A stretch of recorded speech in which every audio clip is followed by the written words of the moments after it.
The first thing he heard was not the windmill. It was the sound of a woman crying. Not loud. Not the kind of crying meant to call for help. Not the kind that carries across the land like a warning. This was different. Thin, dry, almost hollow. The kind of sound a person makes when they no longer believe anyone is coming. It drifted across the open range in broken pieces, slipping between the slow creak of the windmill blades and the endless whisper of hot summer wind moving through tall grass. Caleb Mercer stopped walking the moment he heard it.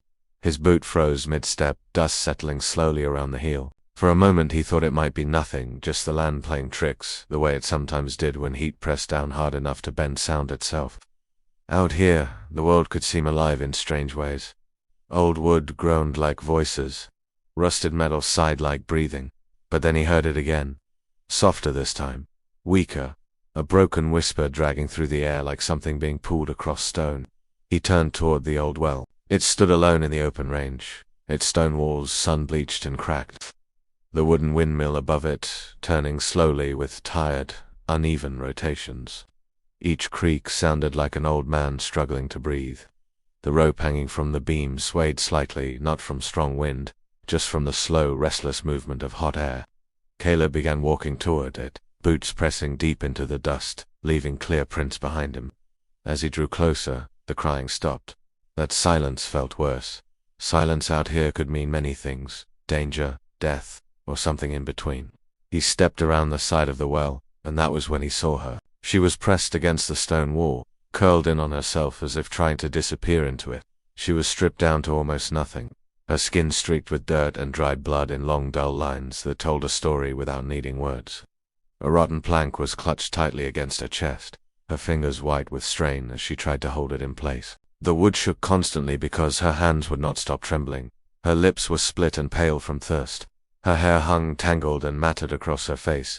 She looked impossibly small against the wide emptiness of the open land, smaller than the cruelty done to her, smaller than the silence surrounding her. When she heard his boots stop, she lifted her face slowly. Her eyes were not afraid. They were empty, past fear, past shame, past hope. "Just kill me," she whispered. The words came out dry and cracked, barely louder than breath. For one long, terrible second, it looked like he might. Caleb Mercer was a large man, broad across the shoulders, his frame built from years of hard labor under harsh sun. His face was rough and weathered, carved by wind, time, and grief that had settled too deep to ever fully leave. He carried a stillness about him that made strangers uneasy, not because he looked violent, but because he looked like a man who had seen too much and spoke too little. She squeezed her eyes shut immediately after speaking, her body flinching, waiting for the final blow she believed was coming. Instead, she heard a soft, heavy thud, cloth hitting dirt. When she opened her eyes again, his coat lay at her feet. A moment later, a canteen rolled beside it, stopping against the stone wall near her hand. "Cover yourself," he said quietly. His voice was low and steady, not gentle, not harsh, just tired, like a man who had long ago stopped wasting energy on unnecessary words. She stared at him in confusion, her mind struggling to understand what was happening. No one had spoken to her like that since the night everything changed.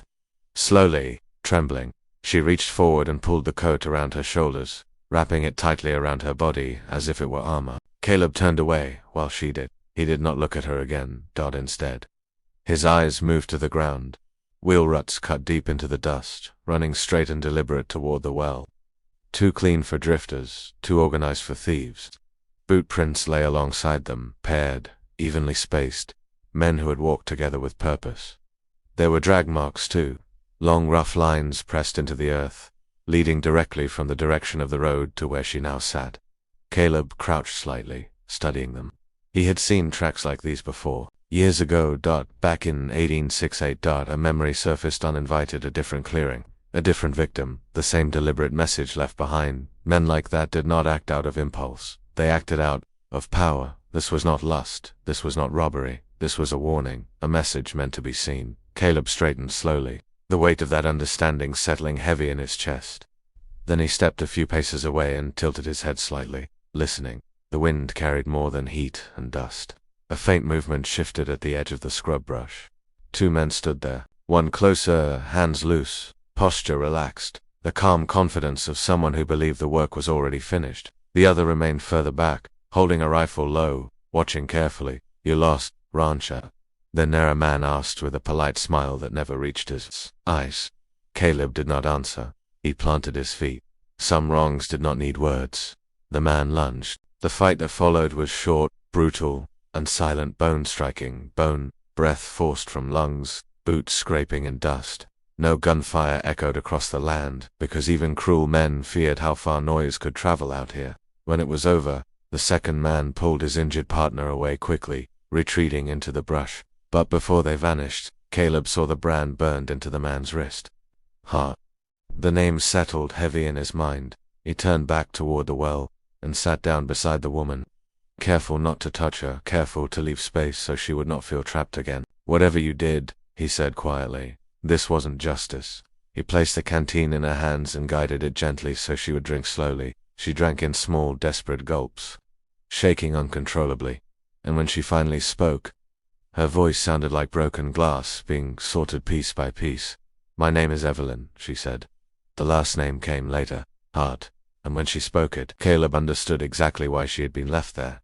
The wagon creaked like an old man's bones as it rolled across the endless prairie, each turn of the wheel sending a thin shiver through the wooden frame. Dust clung to Norah's dress, her hair, even the inside of her throat, settling there like something that belonged more to the land than to her. She tasted it with every breath, dry, bitter, lonely. It had been 3 weeks since she left the train station, 3 weeks since she stepped into a world that felt far too big and far too quiet at the same time. The land stretched forever in every direction, tall golden grass bending in the wind like waves across a silent ocean. There were no houses, no towns, no church spires breaking the horizon, only sky and earth and the long, endless road west. Norah clutched the small leather satchel resting in her lap. Inside was everything she owned now, a photograph of her parents fading at the edges, a worn Bible with cracked leather corners, and the letter that had changed the course of her life. She read it again even though she knew every word by heart. I am not a young man, nor an easy one. Life here is hard. But you will have food, shelter, and protection. If you come prepared for work and for silence. Jack Mercer. At the time she first held that letter, she thought the words sounded cold, almost unkind, stripped of comfort or charm. But now, after weeks on the road where promises meant nothing and strangers rarely told the truth, the letter no longer felt harsh. It felt honest. And honesty, she had learned, was far safer than hope wrapped in lies. Late one evening the wagon driver finally pointed ahead with a gloved hand and said simply, there. Norah leaned forward, squinting into the sinking orange light of sunset. At first she saw nothing at all, just the blur of land and shadow blending together. But slowly shapes emerged from the haze, a small wooden house sitting alone against the wide horizon. A barn crouched beside it like a silent companion, fences stretching across rolling land, and a handful of horses grazing in the fading glow. It wasn't grand. It wasn't welcoming. It didn't promise warmth or comfort. It simply existed, stubborn and lonely, standing against the vast wilderness as if daring the world to swallow it. Her stomach twisted as the wagon slowed. This, she realized with a quiet heaviness settling in her chest, was her new home. He stood outside the barn when she stepped down from the wagon, unmoving, as though he had been part of the landscape long before she arrived. He was tall, broad-shouldered, wearing a long coat dusted with the color of the earth itself. His face was weathered like old leather, marked by years of sun, wind, and hardship that had carved deep lines beside his mouth and eyes. And his eyes, they were sharp, careful, watchful in a way that suggested a man who trusted nothing easily and forgot nothing he had seen. For a long moment neither of them spoke. The wind moved through the grass between them, carrying the faint smell of dry earth and animals. Finally he said quietly, you made it. Not welcome, not hellos, just a simple statement of fact. Norah swallowed, nodding once. Yes, I did. He studied her then, not rudely, but with a deliberate attention, as if trying to measure whether she truly belonged here, or whether this land would break her the way it had broken others before. Most women would have lowered their eyes under that gaze, but Norah didn't. She held his eyes steadily, and after a moment something shifted in his expression, just slightly, a flicker that might have been respect. He reached for her satchel without ceremony. I'll take that, he said. The gesture wasn't romantic, wasn't warm, yet it was the first quiet act of kindness she had seen since leaving home. Inside the house he had already prepared food, a simple stew steaming in a pot, a loaf of warm bread, and a small lamp casting soft golden light across the rough wooden table. Norah stared in surprise. You cooked? She asked. He shrugged, as if the question hardly deserved an answer, i.e., so yes. It was the closest thing to humor she had heard from him, and for the first time since stepping into the vast loneliness of the West, she found herself smiling. As they ate, silence filled the room, not uncomfortable but heavy with things neither of them knew how to say. Finally, Jack spoke in the same blunt tone he seemed to use for everything. I didn't ask for a bride because I wanted a wife. Norah froze, her spoon pausing halfway to her mouth. He continued without looking away. I asked because this place is too quiet, and too dangerous, for one person alone. He held her gaze then, fully, as if he wanted no misunderstanding between them. But I won't lie to you. Life here is hard. You may hate it. Norah slowly set her spoon down, her voice steady despite the weight of his words. I don't need easy, she said softly. I just need somewhere to belong. He said nothing for a long moment, then nodded once, and in that quiet, wordless agreement, their strange partnership began. That night the wind pressed against the walls like a living thing, rattling the boards with restless persistence.